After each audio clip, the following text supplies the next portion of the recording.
Hi! To use icon pull down gesture on your Realme 12X, as a first step, we would need to open settings on our phone. Now scroll down until you'll find this tab which is named home screen and lock screen. And here, after we will open this tab, we can immediately see the icon pull down gesture. So click on its tab and now scroll down to enable this feature. So click on this gray slider and now this feature is enabled.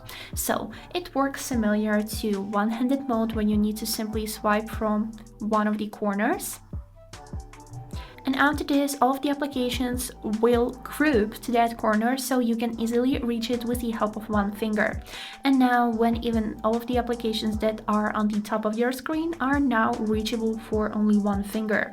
So the only last thing that we need to do here is to aim our finger on the application that we would like to open. As you can see, every time when I change my finger's position, the application that is going to open is getting slightly bigger in front of the others. So for example, let's open settings. So I'll put my finger on this settings application and then release it.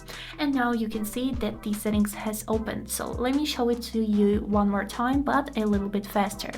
I'll take my finger, pull it up like this, and then aim my finger, for example, on the weather like this, release it, and here we can see the weather like this. So this is it. I hope this video was helpful and have a great day.